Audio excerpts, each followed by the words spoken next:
तो carboxylic acids क्या होते हैं?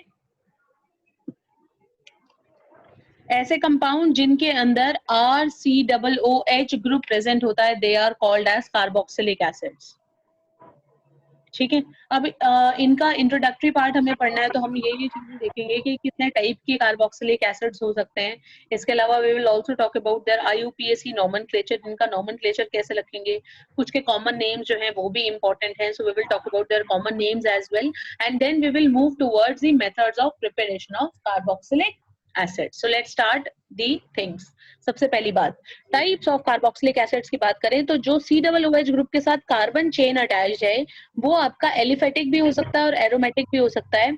इसी के बेसिस पे carboxylic acids can be divided into two categories as aliphatic carboxylic acids and aromatic carboxylic acids, जैसे कि HCOOH या CH3COOH या फिर आपका C2H5COOH. These are all belonging to the category of aliphatic carboxylic acids, and aromatic will include like benzene के ऊपर आपने COOH लगा दिया तो ये aromatic हो गया।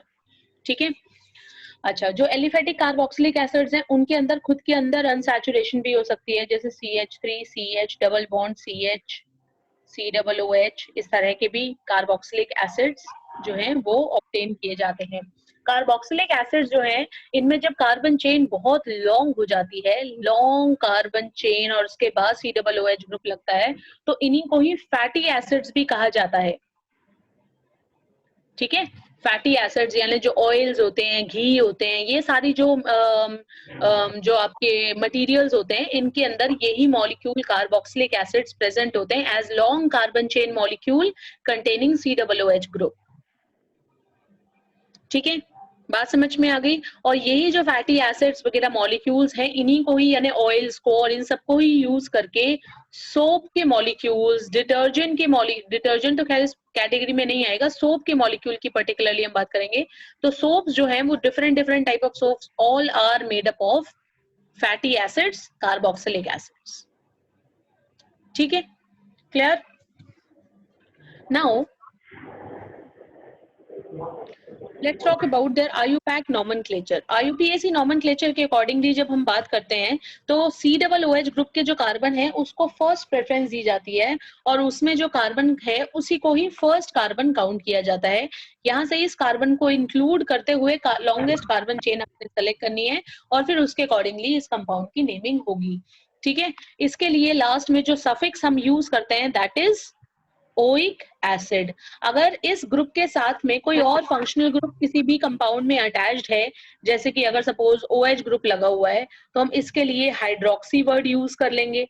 ठीक है, एज अ सब्स्टिट्यूएंट। अगर एल्डिहाइड ग्रुप भी प्रेजेंट है तो हम इसके लिए कौन सा ग्रुप कार्ब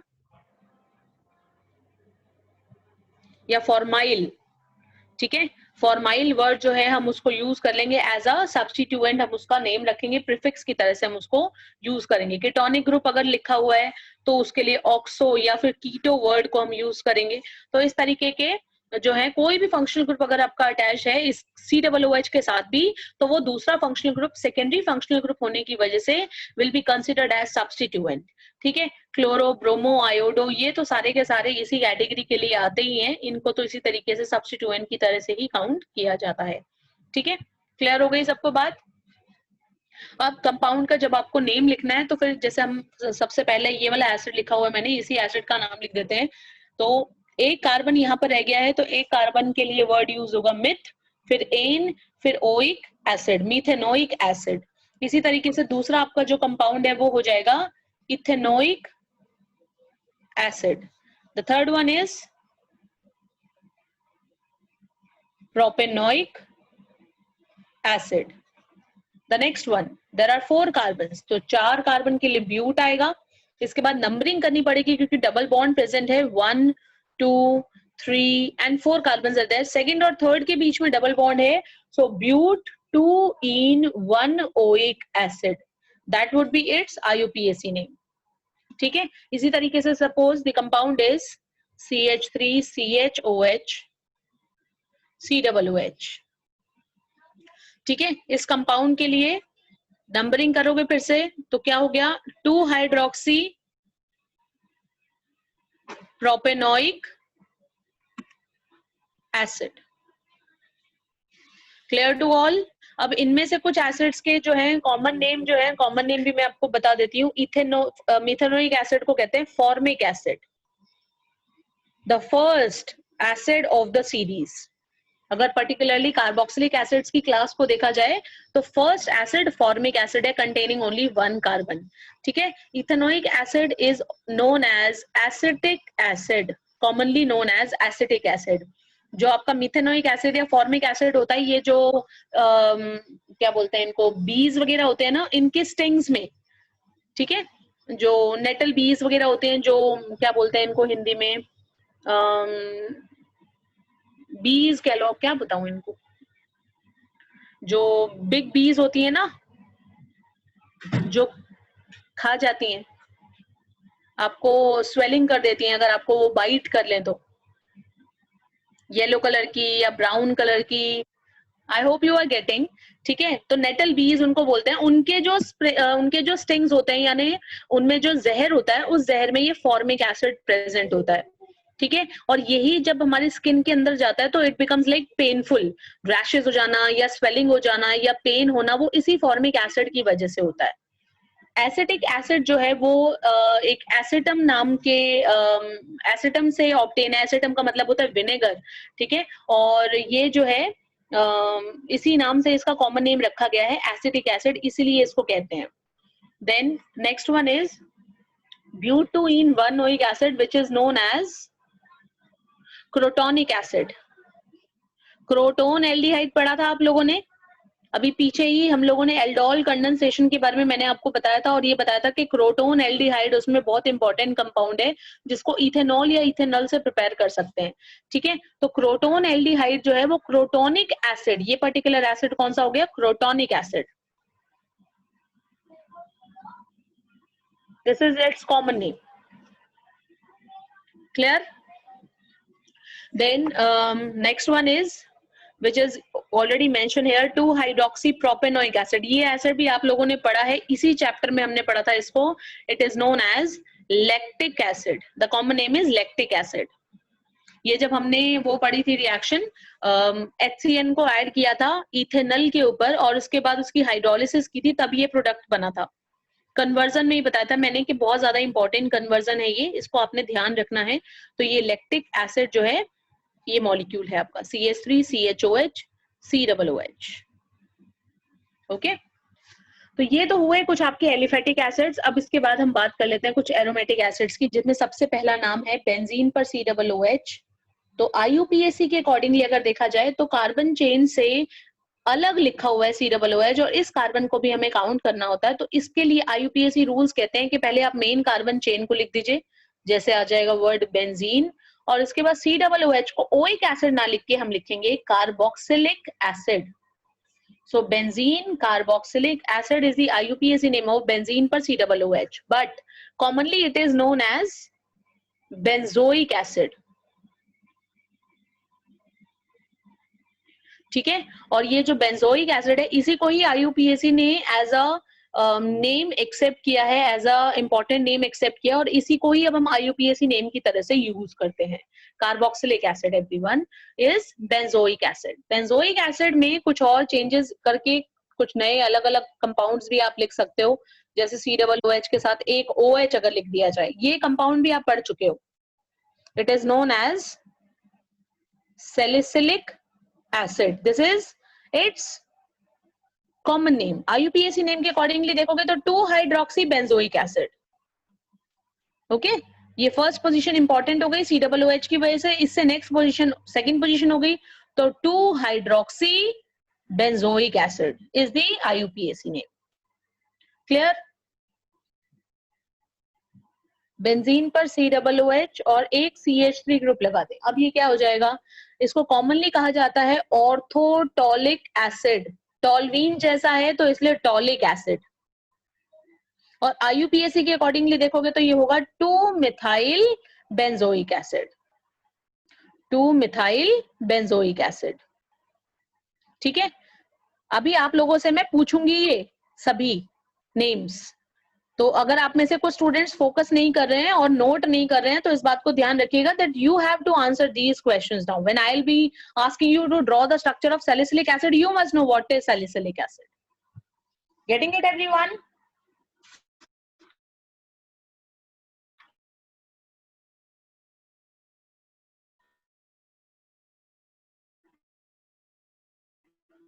एसिड पर COOH, ऑर्थो पोजीशन पे एक और COOH। IUPAC के अकॉर्डिंगली अगर इस कंपाउंड का नाम देखें तो it is benzene 1,2 carboxylic acid. Benzene 1,2 carboxylic acid and commonly it is known as phthalic acid.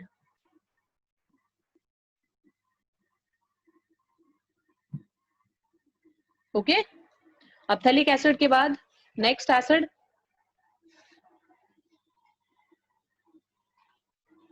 Benzene पर 2 COOH हैं लेकिन उनकी पोजीशंस अलग हैं, फर्स्ट और थर्ड पोजीशन है। So it will be benzene 1,3 di carboxylic acid, ये इसका IUPAC नेम हो गया, ठीक है। और इसका जो कॉमन नेम है that is isophthalic acid.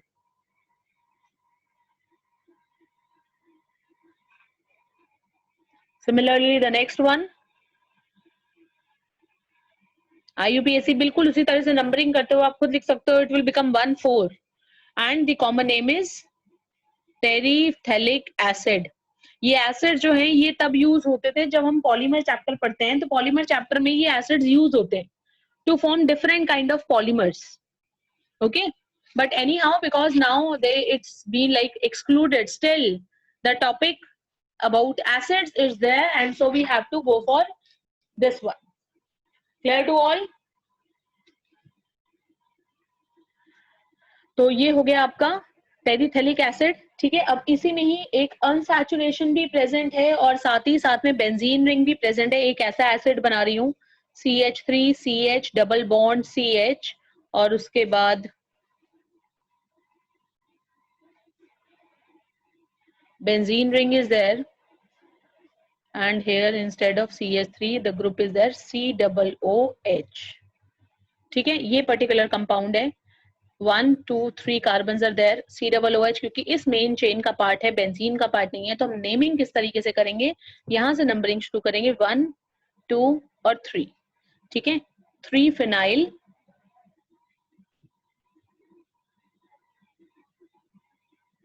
Prop 3 carbon के लिए, सेकेंड पोजीशन पे डबल बॉन्ड है तो 2 en 1 oic acid is the IUPAC name of the compound, but the common name is cinnamic acid. Cinnamaldehyde भी पढ़ाया था मैंने आपको जब हमने डिस्कस किया था एल्डोल कंडेंसेशन में ही क्रॉस एल्डोल। तो क्रॉस एल्डोल में से एक बेंजेल्डिहाइड लिया था और एक लिया था इथेनॉल। क्रॉस एल्डोल प्रोडक्ट लिखा था, ध्यान करिएगा, नोट्स को दोबारा से चेक करिएगा, you will find this reaction. वहां पर आपको सिनामेल्डिहाइड की प्रिपरेशन के बारे में बताया था। सिनामेल्डिहाइड में क्या होगा, COOH की बजाय CH लिखा हुआ, सिनामिक एसिड सिनामेल्डिहाइड, ठीक है, क्लियर। अब इसके बाद कुछ और एसिड्स बता रही हूँ जिनके अंदर 2-2 COOH ग्रुप प्रेजेंट है लेकिन है वो aliphatic. CH3 sorry CH2 CH2 CH2 CH2 4 CH2 हो गए और 2 COOH ग्रुप हैं दोनों टर्मिनल पोजीशंस के ऊपर। टोटल 6 कार्बन है इसलिए नाम हो गया हेक्स एन 1 और 6 डाइओइक एसिड। अगर आप कार्बन चेन में COOH को इंक्लूड करते हो, काउंट कर सकते हो कार्बन को, तो ओइक एसिड आएगा। अगर काउंट नहीं कर पाते तो कार्बोक्सिलिक एसिड लिखते हैं। तो हेक्सेन 1,6 डाइओइक एसिड, ठीक है। This is the IUPAC name and the common name is adipic acid. इसी को छोटा करके भी लिख सकते हो, CH2 को 4 बार ऐसे ब्रैकेट में करके 4 लिख दो, 4 लिख दो, like this. You can mention it like this also, CH2 4 COOH COOH, this is adipic acid, ठीक है। इसी में ही अगर इसको 4 की बजाय 8 कर दोगे तो एक नया एसिड बन जाएगा COOH और ये जो कंपाउंड है this is known as sebacic acid. तो जो एडिपिक एसिड है और सेबैकिक एसिड है, इनको नायलॉन्स को प्रिपेयर करने में, नायलॉन तो समझते हो, नायलॉन का फाइबर आता है, सॉक्स का मटेरियल बनता है, नायलॉन को बनाने के लिए रोप्स बनती हैं, तो नायलॉन को बनाने के लिए दोनों एसिड्स यूज होते हैं आपके, एडिपिक एसिड और सेबैकिक एसिड, इसलिए इन दोनों के स्ट्रक्चर जो है वो इंपॉर्टेंट है। क्लियर हो गया? अच्छा जी, इसके अलावा एक और एसिड सक्सिनिक एसिड, जिसके अंदर सिर्फ CH2 ग्रुप 2 हैं, CH2 ट्वाइस COOH। इनके IUPAC नेम्स खुद आप लोग प्रैक्टिस करिएगा इसी तरीके से जैसे मैंने इनका इसका नाम लिखा, एडिपिक एसिड का नाम मैंने इसलिए लिख के बताया ताकि आप इन दोनों के नाम अपने आप IUPAC लिख सको, प्रैक्टिस करोगे, ठीक है। So the name of the compound is sebacic acid. Clear everyone? So these are some of the compounds, some of the acids जिनके बारे में आप लोगों को पता होना चाहिए, ठीक है। और ध्यान रखना, जो COOH ग्रुप अगर कार्बन चेन का पार्ट है तो कार्बन चेन में आप उसको इंक्लूड करोगे, और अगर वो बेंजीन का पार्ट है तो बेंजीन के साथ उसका नेम लिखोगे। इस चीज का बड़ा ध्यान रखना है आपको, ठीक है। एक आपके प्रैक्टिस के लिए एक क्वेश्चन मैं और यहाँ पर लिख के छोड़ देती हूँ, आप लोग खुद इसका IUPAC नेम बताइएगा, और अभी मैं जब क्लास ओवर होने वाली होगी तो आई विल आस्क यू, ठीक है।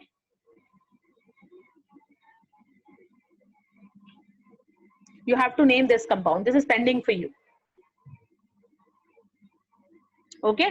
तो खैर ये तो हुआ about the IUPAC and the common namings of some of the carboxylic acids. अब मूव करते हैं कार्बोक्सिलिक एसिड के इलेक्ट्रॉनिक स्ट्रक्चर की तरफ. So the next topic is electronic structure of carboxylic acid. Carboxylic acid का इलेक्ट्रॉनिक स्ट्रक्चर कैसे है, बहुत इंपॉर्टेंट है इसका कार्बोक्सिलिक एसिड का जो आपका इलेक्ट्रॉनिक स्ट्रक्चर है, क्योंकि वो काफी चीजें प्रॉपर्टीज को इन्फ्लुएंस करता है. तो let's see now what is this particular one. RC double bond O और OH. डबल बॉन्ड की प्रेजेंस की वजह से this carbon which is the carboxylate carbon, कौन सा कार्बन है ये, कार्बोक्सिलेट. पहले वाला जो आपने पढ़ा था ना जिसमें सिर्फ C डबल बॉन्ड O था, एल्डिहाइड और कीटोन के केस में पढ़ा था, उसको हम कौन सा कार्बन बोल रहे थे, कार्बोनिल बोल रहे थे, कार्बोनिल. ठीक है, यहां पर जो कार्बन है ना, इस कार्बन को हम क्या बोलेंगे, कार्बोक्सिलेट. ऐसा इसलिए क्योंकि वहां पर सिर्फ एक डबल बॉन्ड O था, यहाँ पर डबल बॉन्ड O के साथ एक ऑक्सीजन और भी है, इसलिए नाम थोड़ा बदल जाएगा, कार्बोक्सिलेट कार्बन बोलेंगे अब इसको. ओके, एनी हाउ ये जो कार्बोक्सिलिक ग्रुप है इसके अंदर जो कार्बन है, carboxylate carbon is sp2 hybridised. इसमें तो कोई डाउट ही नहीं है, डबल बॉन्ड बनेगा अगर कार्बन का तो फिर sp2 हाइब्रिडाइजेशन होगी, और sp2 हाइब्रिडाइजेशन होगी तो कंपाउंड कैसा होगा, प्लेनर ज्योमेट्री होगी, कंपाउंड का स्ट्रक्चर प्लेनर होगा. कोई भी कार्बोक्सिलिक एसिड्स हैं उनमें कार्बन जो है वो कैसे रहते हैं, आपका प्लेनर रहता है बिकॉज ऑफ sp2 हाइब्रिडाइजेशन.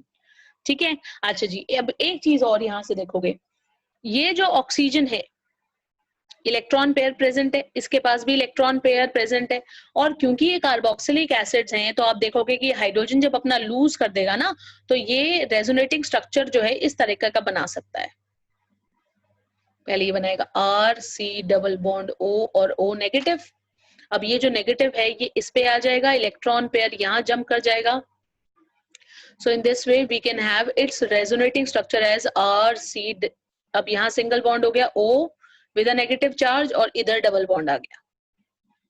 ठीक है, तो नेगेटिव चार्ज जो है वो दोनों ऑक्सीजन के ऊपर रोटेट कर सकता है अगर वो अपने H पॉजिटिव को लूज कर दे, और इसी वजह से ये कहते हैं जो कार्बोक्सिलिक एसिड है ना उसका रेजोनेटिंग स्ट्रक्चर जो है वो इतने इंपॉर्टेंट नहीं है. Carboxylic acid is less stable than carboxylate ion. ठीक है, due to resonance the negative charge is dispersed on both carbons in case of carboxylate ion. आ गई बात समझ में? अगर कार्बोक्सिलिक एसिड का रेजोनेटिंग स्ट्रक्चर देखोगे तो बन तो वहां भी जाएगा। कैसे बनेगा भाई, देख लेते हैं। RC double bond O, electron pair O, यहाँ पर भी इलेक्ट्रॉन पेयर और एक इसके ऊपर H है। ये इलेक्ट्रॉन पेयर यहाँ डोनेट कर दे और ये इलेक्ट्रॉन पेयर यहाँ चला जाएगा तो रेजोनेटिंग स्ट्रक्चर बन जाएगा। RC ऑक्सीजन के ऊपर अब 3 इलेक्ट्रॉन पेयर और एक नेगेटिव चार्ज आ गया। इलेक्ट्रॉन पेयर यहाँ शिफ्ट हुआ ना, तो ये इलेक्ट्रॉन पेयर यहाँ पर प्रेजेंट हो गया, नेगेटिव चार्ज दिखा देंगे। और ये जो ऑक्सीजन था इसने इलेक्ट्रॉन पेयर डोनेट किया, इस पे पॉजिटिव चार्ज आ गया, एक इलेक्ट्रॉन पेयर रह गया और हाइड्रोजन। ये जो रेजोनेटिंग स्ट्रक्चर है, ये ऊपर बने हुए जो रेजोनेटिंग स्ट्रक्चर्स हैं उनसे कम स्टेबल है। ऐसा क्यों है? क्योंकि इसके रेजोनेटिंग स्ट्रक्चर में आप देखो नेगेटिव और पॉजिटिव कितने नजदीक नजदीक चार्जेस दिए हुए हैं, लेकिन यहाँ पर जो रेजोनेटिंग स्ट्रक्चर है उसमें ऐसे 2 चार्जेस नहीं है, सिर्फ एक ही चार्ज है जो एटम्स के ऊपर मौजूद है। नेगेटिव चार्ज है तो नेगेटिव है दोनों पे, लेकिन यहाँ पर क्या हुआ, एक में तो कोई चार्ज था नहीं और एक में नेगेटिव और पॉजिटिव दोनों चार्ज एक साथ एक ही स्ट्रक्चर में प्रेजेंट है। अगर ऐसा कभी होगा तो वो मॉलिक्यूल आपका अनस्टेबिलिटी की तरफ चला जाएगा। और एक चीज और भी है, क्योंकि हम जानते हैं ऑक्सीजन ज्यादा इलेक्ट्रोनेगेटिव एलिमेंट होता है, तो ऑक्सीजन के ऊपर पॉजिटिव चार्ज ना कभी भी स्टेबल नहीं होता, इट इज नेवर स्टेबल। किसी भी एटम के ऊपर पॉजिटिव चार्ज आ जाए हम फिर भी मान लेंगे, लेकिन ऑक्सीजन पे, फ्लोरीन पे, इनके ऊपर अगर पॉजिटिव चार्ज आता है तो it is not acceptable, it is not like going for stability. तो ये जो ऑक्सीजन के ऊपर पॉजिटिव चार्ज आप देख रहे हो ये भी उसे अनस्टेबल बनाएगा। आ गया समझ में? इसीलिए यहाँ पर ये जो मैंने यहाँ इतनी लंबी चौड़ी गाथा लिखी थी कि कार्बोक्सिलिक एसिड जो है वो क्या है, कम स्टेबल है as comparative to carboxylate ion. दोनों के रेजोनेटिंग स्ट्रक्चर बनते हैं, कार्बोक्सिलिक एसिड का भी, कार्बोक्सिलेट आयन का भी, लेकिन दोनों में से ज्यादा स्टेबल कौन सा है? कार्बोक्सिलेट आयन ज्यादा स्टेबल है। क्यों है ज्यादा स्टेबल?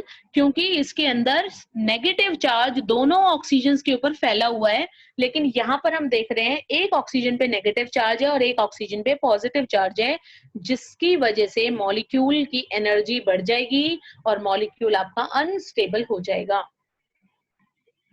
क्लियर हो गया एवरीवन? तो ये जो है ये इंफॉर्मेशन मैंने आपको इसीलिए दी, यहाँ से मुझे बॉन्ड लेंथ के बारे में भी बताना था आपको।